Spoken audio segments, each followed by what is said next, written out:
यतो बच्मि विचार्य च सर्वसिद्धान्त निष्पन्नम् संसार भयनाशनम्।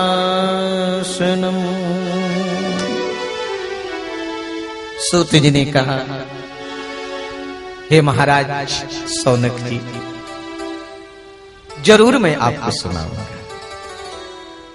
क्यों सुनाऊंगा? कि प्रीति ही, इसी सब प्रीति ही, आपके अंदर प्रेम है। और ध्यान दीजिए, कथा श्रवण करने का वास्तव में अधिकारी वही है जिसके अंदर प्रेम है। जिसके अंदर प्रेम नहीं उसको सुनाना भी नहीं चाहिए। जिसके अंदर श्रद्धा नहीं उसको सुनाना भी नहीं चाहिए। नहीं मिलता।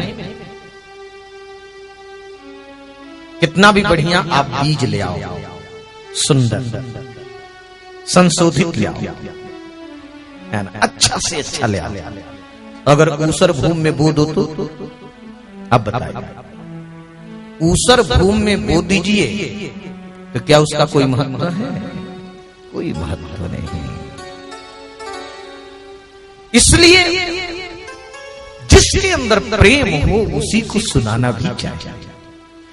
सबसे पहले सूत जी ने कहा कि महाराज आप लोगों को मैं सुनाऊंगा, इसलिए सुनाऊंगा कि प्रीति, आपके अंदर प्रेम है। प्रीति सौनक चित्ते ते, मैं बहुत विचार करके, मैं बहुत सोच करके सुनाऊंगा। बड़ी जिज्ञासा ना, विचार करके वह मैं सुनाऊंगा जो समस्त सिद्धांतों से निकला है। सारे सिद्धांत। अब मैं यहां पर सिद्धांत नहीं बता पाऊंगा। अगर सिद्धांत के ऊपर चर्चा करें तो 7 दिन ही लग जाएगा। कितने सिद्धांत है हमारे, जितने भी सिद्धांत हैं, बस इतना ही समझ लीजिए, समस्त सिद्धांतों से निकला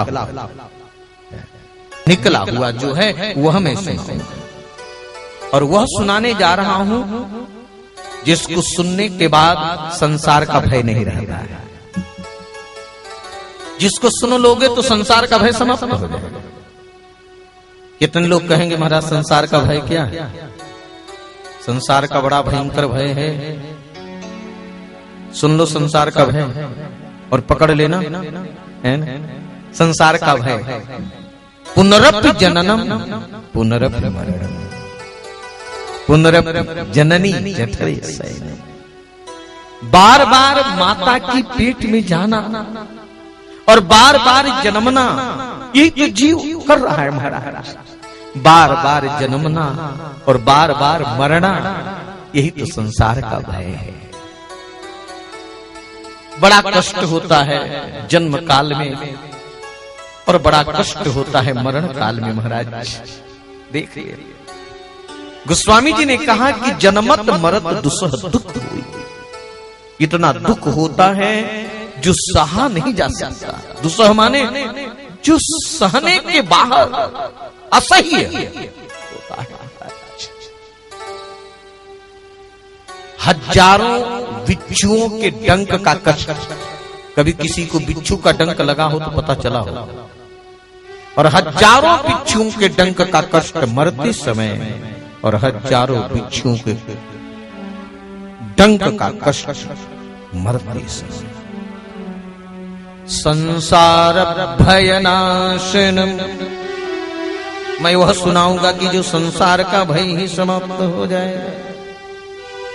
और वह मैं सुनाऊंगा जिससे भक्ति का प्रवाह चले। ध्यान देना मेरे श्रोताओं, जब ठाकुर जी की कृपा से किसी सौभाग्यशाली के हृदय में जब भक्ति का प्रवाह चलता है, जब भक्ति की धारा तीव्र गति में जब चले इस हृदय आकाश में, तो उस आप देखे होंगे कि जब नदी का भी प्रवाह जब चलता है, नदी के तीव्र प्रवाह में कैसे भी काष्ठ हो, लकड़ी हो, तिनक सब बह जाएगा, कोई रुके नहीं।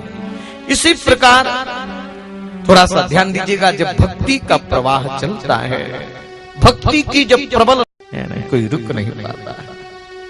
इसलिए मैं वह सुनाने जा रहा हूं कि जिससे भक्ति का प्रवाह चलेगा, परमात्मा को संतोष होगा। तदहम ते विधास्यामि,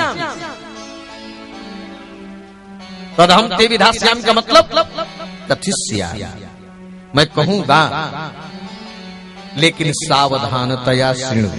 इसमें महात्मा ने शर्त लगा दिया, इसलिए मेरे श्रोताओं आप सबको सब ये सबके लिए सावधानतया शृणु, सावधान होकर के सुनो। ये भैया ये बच्चों को थोड़ा संभालना, कोई भी व्यवस्थापक लो। बोलो भक्तवत्सल भगवान की जय। सावधानतया शृणु,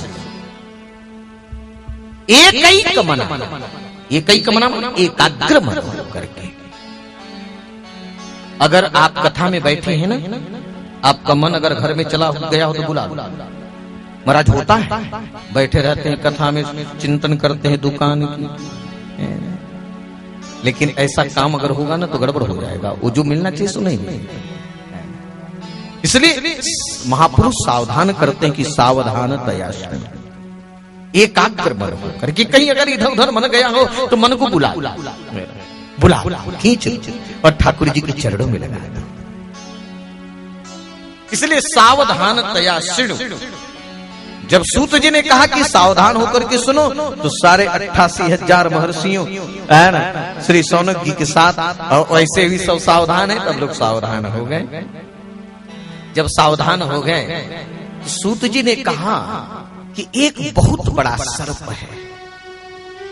अच्छा हाँ महाराज, एक बहुत बड़ा सर्प है। ऐसा सर्प है, कैसा है? ऐसा सर्प है कि रोज खाता है, लेकिन उस सर्प का आज तक पेट नहीं भरा है, आज तक पेट नहीं भरा। महाराज उस सर्प कौन है ना, जो आज तक खाता है उसका पेट नहीं भरा? कहे हाँ, आज तक खाता है, पेट नहीं भरा। वो सर्प ब्राह्मण को भी खाता है, क्षत्रिय को भी खाता है, वैश्यों को भी खाता है, स्त्री पुरुष नपुंसक बालक वृद्ध जरठ सबको खाता है। ज्ञानी अज्ञानी, जवान बलवान बूढ़ा विद्वान सबको खाता है। कहे महाराज कौन? कहे काल ब्याल, ब्याल माने काल ब्याल मुख ग्रास, त्रास निर्णास हेतवे। सावधान कर रहे महापुरुष, काल के मुख में न जाना पड़े। अगर जिसके मन में ये जिज्ञासा हो, जो जाना चाहते हैं उनकी बात, जो जाना चाहते खूब जाएं, ठाट से जाएं, कई जन्म तक जाते रहे। लेकिन जिसके मन में हमको काल के मुख का ग्रास न बनना पड़े, काल के मुख में हमको जाना न पड़े, यह जिसके मन में जिज्ञासा है, उसको क्या करना चाहिए? उसके लिए उपाय है। महाराज क्या उपाय है कि अगर काल के मुख में न जाना पड़े? बड़ी सुंदर बात, सावधान हो जाओ, कान खोल के सुन लो। महात्मा उपाय बता रहे कि काल के मुख में नहीं जाना पड़े। क्या महाराज बताओ? कहे श्रीमद् भागवत की कथा सुन लो।